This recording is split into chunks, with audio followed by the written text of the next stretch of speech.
한 주간 잘 보내셨습니까? 네, 우리 성도님들 얼굴 보면 저는 일주일 내내 이 시간을 기다립니다. 이 시간 때문에 제 한 주간의 삶이 이루어져 갑니다. 그러니 제가 얼마나 여러분들을 그리워하고 보고 싶어 하겠습니까? 어떻게 얼굴에 그런 모습이 안 보이나요? 오늘은 우리가 성경을 늘 봅니다. 늘 성경을 보고 그 말씀을 깨달으려고 하고 애를 쓰지요. 성경을 보는 방법은 하나님의 입장이 있고요, 또 사람의 입장을 먼저 우리가 이해해야 됩니다. 성경에는 하늘적 용어가 많아요. 또 땅적 용어에 대해서 우리는 읽을 때마다 구분을 좀 하셔야 돼요. 이게 하늘의 용어인가 땅의 용어인가. 하나님께서 당신의 언어를 이 땅에 펼치시는데 이 땅의 원리 속에다가 당신의 말씀을 집어넣으십니다. 그래서 우리가 성경을 보면 이해가 되는 거예요. 이게 우리의 삶 속에 깨달으라고 주는 말씀이구나. 그러나 우리는 하나님의 말씀을 하나님의 입장에서 풀려고 하는 게 아니라 항상 우리의 입장에서 내 상식을 가지고 말씀을 풀려고 애쓴다는 거예요. 풀릴까요? 안 풀릴까요? 안 풀립니다. 그럴듯하기는 하지만 풀리지 않습니다. 그래서 말씀을 대할 때는 항상 무슨 생각을 가지고 보셔야 되냐면 하나님의 입장에서 보시라는 거예요. 하나님이 왜 이 말씀을 오늘 나에게 하시는가? 성경은 한 단어가 창세기부터 시작하면 요한계시록까지 갑니다. 내용은 같은 내용이에요. 그런데 작가마다 성경은 40명의 작가를 통해서 우리에게 주어진 거잖아요. 그것도 1600년이라고 하는 그 장구한 기간 동안 쓰여진 기간이 있어요. 삶의 정황이 다 다르고 이 저자들의 삶의 정황이나 그들의 품성이나 그들의 말씀을 대하는 입장이나 이게 다 달라요. 그러니까 때로는 같은 단어인데 어느 작가는 이렇게, 어느 저자는 이렇게 표현을 달리한 내용들이 있다는 거예요. 그럴 때 우리가 어떻게 이해를 해야 될 것인가? 하나님 입장에서 이해를 해야 되는 겁니다. 오늘 본문에 보면 새 예루살렘이 등장합니다. 또 내가 보매 거룩한 성 새 예루살렘이 하나님께로부터 하늘에서 내려오니 그 준비한 것이 신부가 남편을 위하여 단장한 것 같더라. 이렇게 말씀하고 있습니다. 1절에서는 이전 것은 지나갔으니 새 땅이 왔다고 말합니다. 새 예루살렘이 있다면 여러분 어떻게 생각하세요? 헌 예루살렘이 있다는 거죠. 처음 것은 지나갔으니 보라 새 것이 되었도다. 성경은 늘 이걸 말씀하고 있습니다.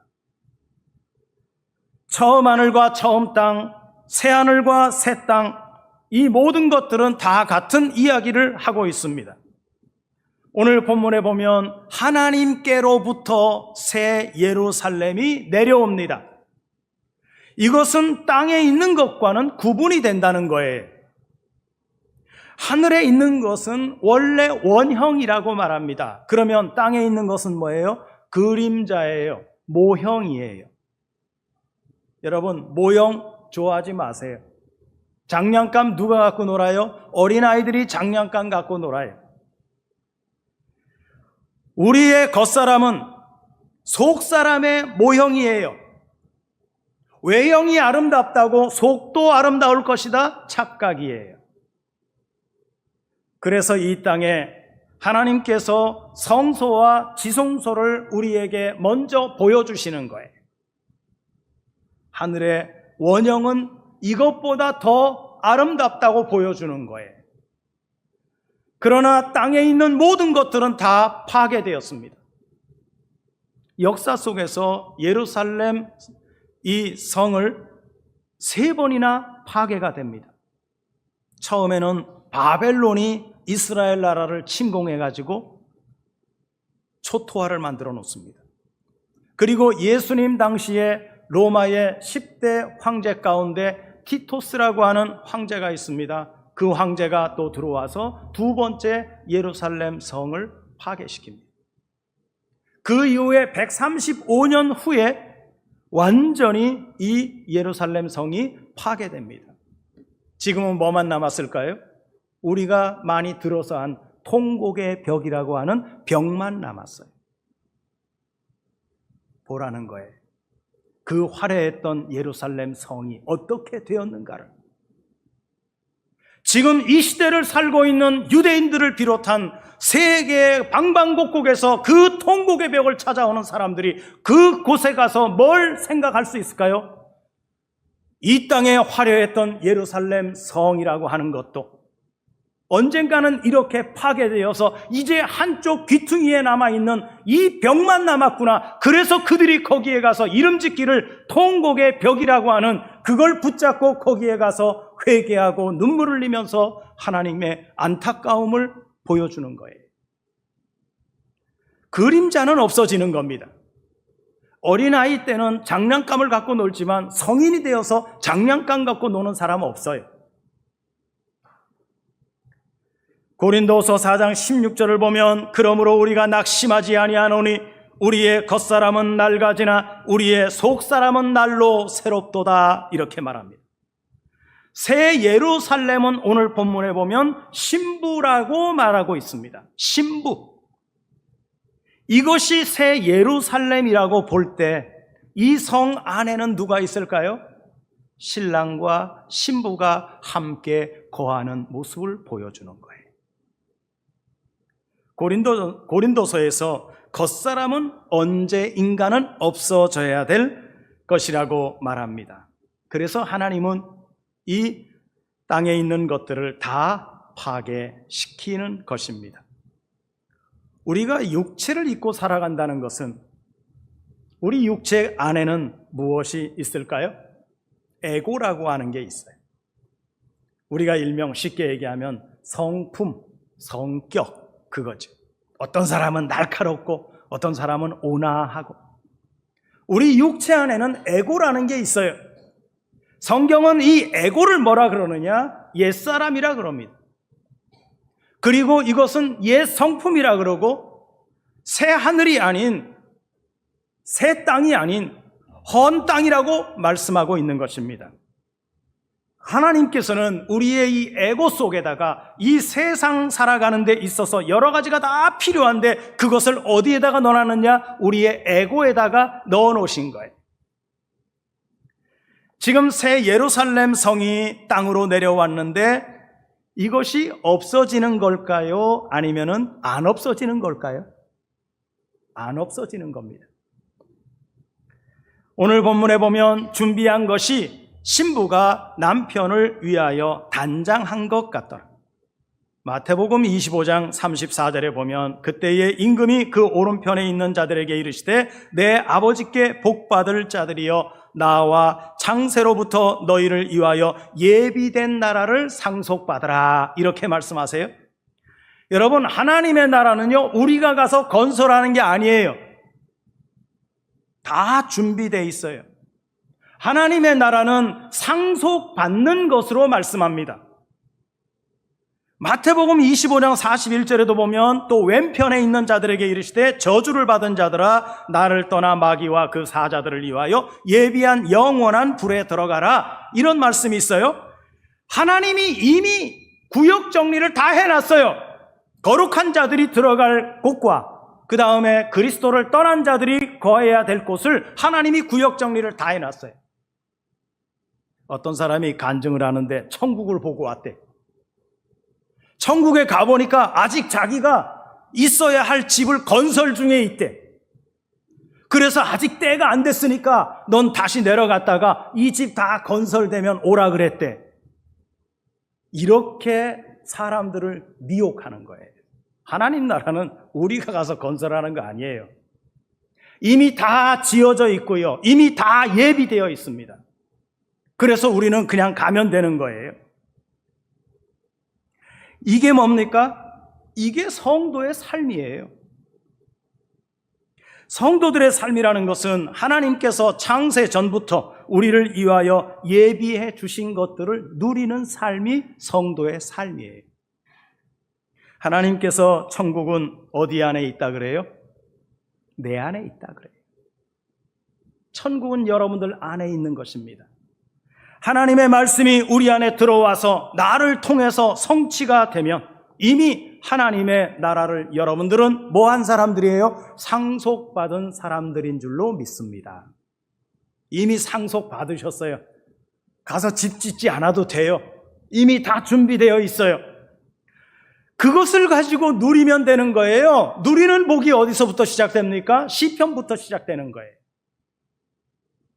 복 있는 사람은 악인의 꾀를 오만한 자의 자리에 앉지 아니하고 오직 여호와의 율법을 주야로 묵상하는 자로다. 하나님의 말씀이 양식이 되고 그 양식으로 말미암아 살아갈 수 있는 존재, 이제부터는 누리는 복, 그래서 그 누림의 복을 누리면서 살아가는 것이 곧 우리 성도들의 삶이라는 거예요. 그래서 우리가 뭔가 힘써서 애써서 무엇을 이루는 것이 아니라 하나님께서 나에게 주신 것들을 누리면서 사는 삶을 살아가면 되는 것입니다. 이 누리는 사람은 사도 바울이 말한 것처럼 내가 어떠한 환경에 있을지라도 그 사람은 그것을 누리면서 사는 사람이에요. 그런데 누림이 되지 않으면 그 사람은 항상 환경에 휘둘리면서 살아요.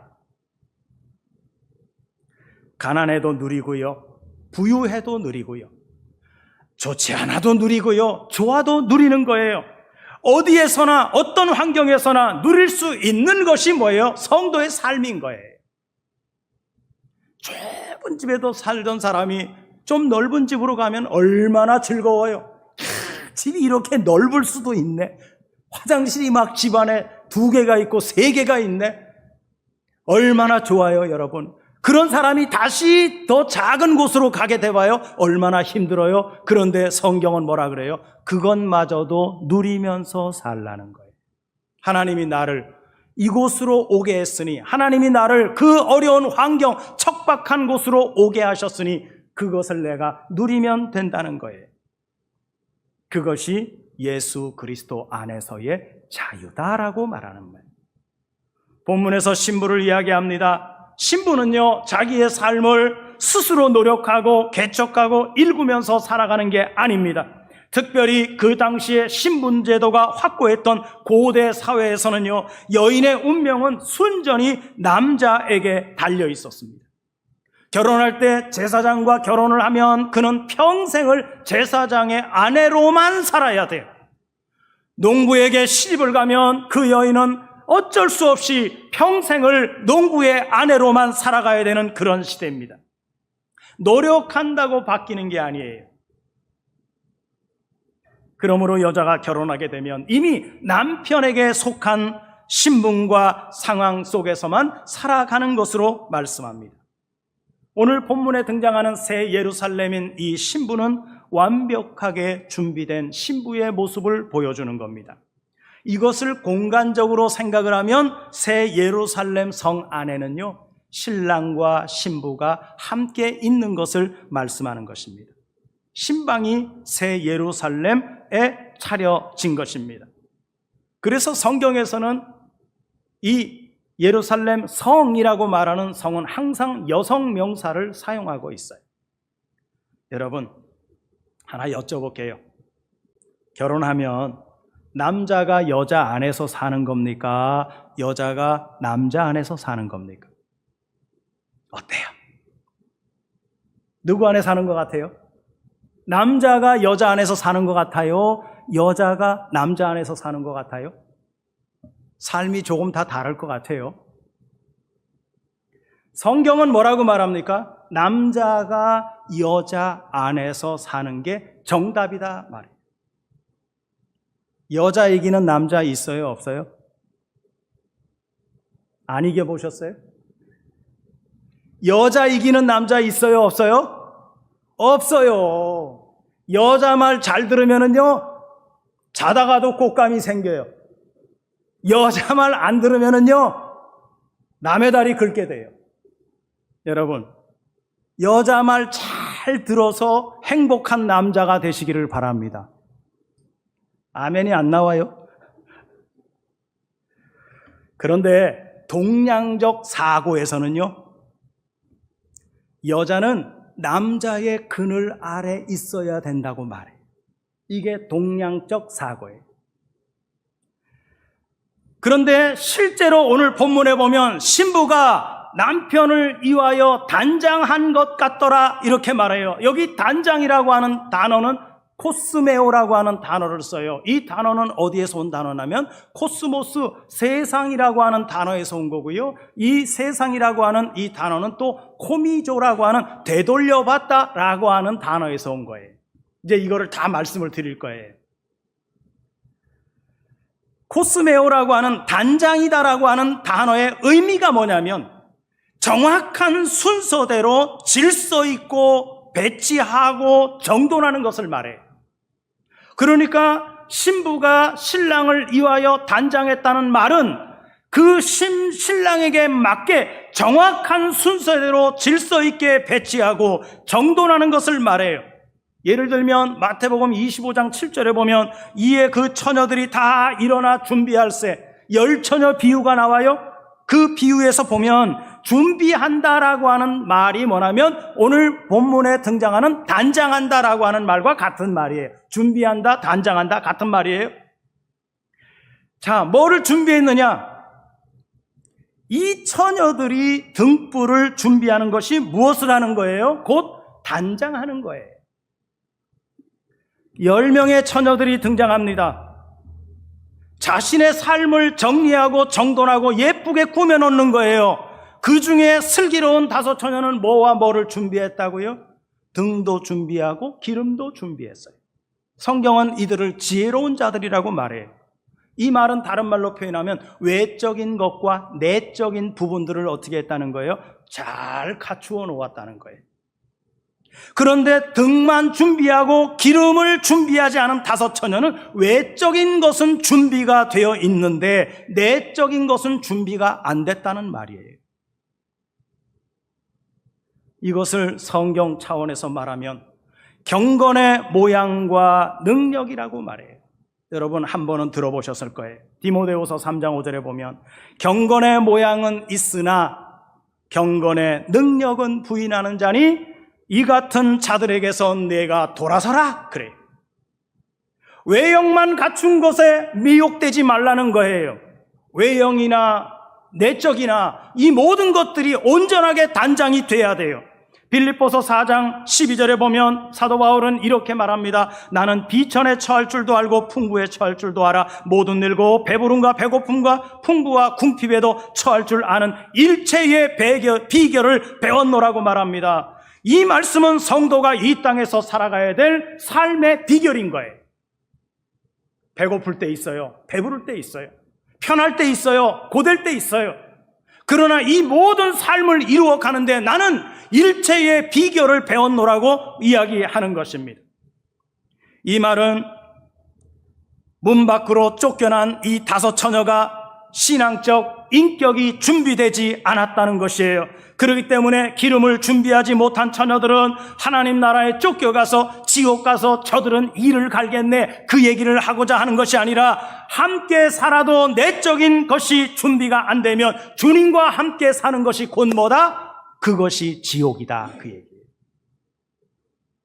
비록 주님과 함께 살아도 그 신랑과 함께 살아도 내가 내적으로 준비가 되지 않으면 그것이 뭐다? 지옥이다 그 얘기예요. 지옥이 다른 게 아니에요. 주님과 안 맞으니까 지옥인 거예요. 여러분, 주님과 인격이 딱 맞습니까? 주님이 말씀하시면 뭔가 됩니까? 맞지 않는데도 얼굴이 평안하다? 이 뭐가 문제가 있는 거죠? 여러분, 예수 그리스도 신랑과 여러분들의 관계가 원만하느냐는 거예요. 원만하지 않으면 근심이라도 있어야 되는데 우리는 근심도 없어. 그냥 그런 대로 그냥 살아가. 좋은 게 좋은 거지. 그게 지옥이에요, 여러분. 그게 지옥이에요. 여기 등장하는 5 처녀, 단장한 이 처녀들은 삶의 정리정돈이 잘 되어 있는 사람들입니다. 그래서 준비되지 않은 인생은 하나님의 말씀으로 내적인 인격이 완성되지 않은 사람은 어디에 갖다 놔도요, 이 사람은 힘들어요. 못 맞춰 살아요. 좋은 신랑을 또 만나봐요. 사나 못 살아요. 이거 마음에 안 들어서 안 되네. 저거 마음에 안 들어서 안 되네. 내적으로 인격이 갖춰지지 않으면요, 어디를 갖다 놔도 그 사람은 불화가 끊이지를 않습니다. 성도의 기쁨은요, 그래서 환경이 아니에요. 성령께서 공급하시는 상황 가운데 생명과 평안, 즐거움을 누리는 것입니다. 단장이라고 하는 말은 어디서 왔다고요? 코스모스라고 하는 세상이라고 하는 그 단어에서 온 겁니다. 그러면 이 세상이 뭐냐? 하나님의 구원에 맞게끔 정리정돈을 잘 해놓은 세상이 하나님이 말씀하시는 요한복음 3장 16절에 하나님이 이처럼 세상을 사랑하사 말할 때 그 세상이 정리정돈이 잘 된 세상을 말씀하는 거예요. 여러분, 세상의 원리를 잘 아는 사람은요, 그 속에서 하나님의 구원의 원리도 잘 깨닫게 되어 있습니다. 예수님께서 이 땅에 오셔서 천국 복음을 전하시는데 그 비밀들을 이야기하시는데 그 비밀의 이야기가 세상 살아가는 이야기로 하세요. 알아듣는 사람은 다 알아듣는 거예요. 그런데 알아듣지 못하는 사람은 백날 얘기해도 알아듣지 못해요. 요한복음 3장 16절, 하나님이 세상을 이처럼 사랑하사 뭐를 말씀하십니까? 이 세상은 독생자를 보내서 구원을 이룰 수 있게끔 정리정돈이 잘 된 세상을 말씀하는 거예요. 그래서 독생자로 오시는 거예요. 그런데 세상이 어디에서 와요? 코미조라고 하는 되돌려받다라고 하는 단어에서 온 거예요. 이 단어는 되돌려받다 하는데 불교에서는 이 내용을 뭐라 그러느냐? 인과응보라고 말합니다. 원인의 결과에 따라서 보상이 주어지고 안 주어지고, 이게 불교적 용어예요. 세상은 행한 대로 받는 것입니다. 잘한 사람은 칭찬받고요, 못한 사람은 책망을 받아요. 그러나 성경은 그렇지 않아요. 성경을 오해하지 마십시오. 마태복음 25장에 보면 달란트 비유가 나옵니다. 거기에 보면 1달란트, 2달란트, 5달란트. 열심히 일을 했어요. 달란트 받은 사람들이 남겼습니다. 누가 남겼습니까? 2달란트 받은 사람은 2달란트를 남겼고요. 5달란트 받은 사람은 5달란트를 남겼어요. 그런데 1달란트 받은 사람은 나름대로 수고는 했지만 남긴 게 없어요. 세상의 원리대로라면, 그들이 남겼다면 누가 가져가요? 주인이 가져가는 게 맞지요? 사장님은 월급만 주면 되니까 이익금은 다 사장이 가져가요. 그런데 성경의 주인은 다 빼앗아 가지 않습니다. 먼저 준 달란트도 안 받고 남은 것도 안 받고 남긴 자에게 오히려 돌려줍니다. 수고했다, 고생했다. 그러면서 5달란트 받은 사람이 5달란트를 남겼는데 이걸 그대로 남긴 자에게 주셨어요. 심지어 남기지 못한 자의 것은 어떻게 합니까? 뺏어가지고 남긴 자들에게 나눠줘 버렸어요. 이게 성경의 원리입니다. 그리고 주인이 뭐라 그럽니까? 너희들 수고하고 애썼다. 주인의 즐거움에 참여하라 말합니다. 그래서 마태복음 25장 19절에 보면 오랜 후에 그 종들이 주인이 돌아와 그들과 결산할세, 이렇게 표현되어 있습니다. 여러분 잘 보세요. 결산이라고 하는 단어가 뭘로 되어 있냐면 로고스라고 하는 말씀이라는 것으로 기록되어 있어요. 우리 성경에는 말씀인데 결산으로 되어 있어요. 그러니까 우리가 성경을 보면 알 수가 없는 거예요. 이게 뭔 뜻인지, 뭘 결산한 거냐. 달란트는 다른 말로 표현하면 뭐예요? 말씀인 거예요. 그 말씀으로 우리의 신앙 인격을 성장시키는 것입니다. 이 달란트를 받은 사람들이 달란트를 남겼다는 것은 다른 말로 표현하면 자기 삶 속에서 하나님의 말씀을 성취하는 방법을 깨달았다는 거예요. 그래서 남겼다는 거예요. 그 그것을 알고 나니까, 하나님의 말씀을 들었는데 그것이 깨달아지고 나니까 하나님의 말씀이 나에게 와서 성취가 되어서 깨달아졌습니다. 그 다음에 뭐가 옵니까? 기쁨이 오는 거예요. 야, 말씀이 이런 뜻이네. 이 말씀이 오늘 나에게 주는 말씀이네. 기쁨이 오는 거예요. 그런데 여러분, 깨달아져서 무릎을 치면서 말씀이 깨달아졌네, 감사하네, 즐겁네, 이것을 가지고 오는데 이 기쁨은 곧 누구의 기쁨이라는 거예요? 아버지의 기쁨이라는 거예요. 내 기쁨뿐만이 아니라 아버지가 그러는 거예요. 잘했다 충성된 종아, 나와 함께 이 기쁨을 누리자고 말씀합니다. 여러분, 누가복음에 보면 탕자가 있습니다. 탕자가 집을 나갑니다. 아버지 분깃을 가지고 나가서 몇 년 동안 있다 보니까 다 털어먹고 거지가 됐네. 그리고 나가지고서 생각한 게 뭐냐면, 아버지 집에는 종들이 얼마나 많은가. 그 종들은 아버지 집에서 아버지 양식을 먹고 있네. 아버지 양식이 뭐예요, 여러분? 말씀이에요. 이게 생각난 거예요. 내가 왜 그동안 몰랐나? 내가 왜 여기 와서, 세상에 와서 내가 이 거짓골을 하고 살아야 되나? 그래서 마음에 다짐합니다. 내가 집으로 가면 다시는 아들이라고 하지 않을 것이고 아버지가 뭐라고 해도 나는 종처럼 일하겠다. 이 마음을 갖고 오는 거예요. 이게 뭐예요? 성경적으로 보면 거듭난 상태를 보여주는 거예요. 그래서 그 마음을 갖고 왔어요. 그랬더니 아버지가요, 집 나갈 때부터 대문 열어놨는데 이제 몇 년 후에 그 아들이 열어놓은 대문을 통해서 들어옵니다. 아버지가 뛰어나가서 그 아들을 끌어안습니다. 아버지가 얼마나 기쁠까요? 거듭났는데, 깨달았는데, 말씀이 깨달아져가지고 돌아왔는데 얼마나 기쁠까요? 그래서 아버지가 그 기쁨을 어떻게 아십니까? 아들은 그래요. 아버지, 좀 조용히 제가 좀 어떻게 하면 안 될까요? 아마 그랬을 거예요. 부끄러우니까.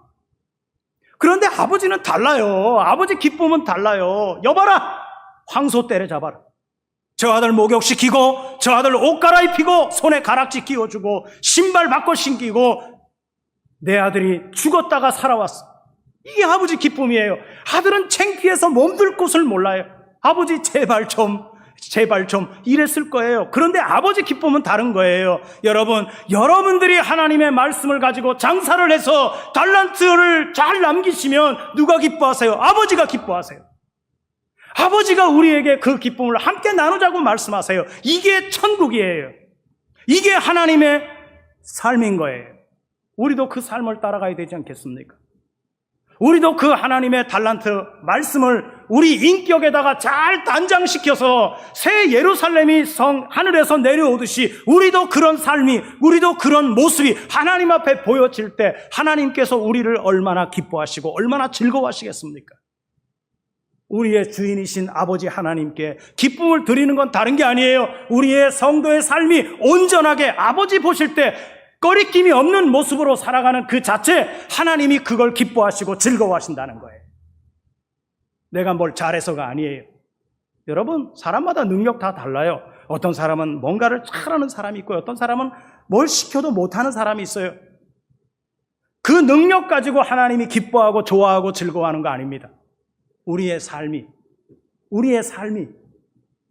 하나님의 말씀적 삶으로 되어지면 내 즐거움에 함께 참여할지어다. 새 예루살렘 성 신부가 된 우리 성도님들이 되어지시기를 주님의 이름으로 축복해 드리겠습니다.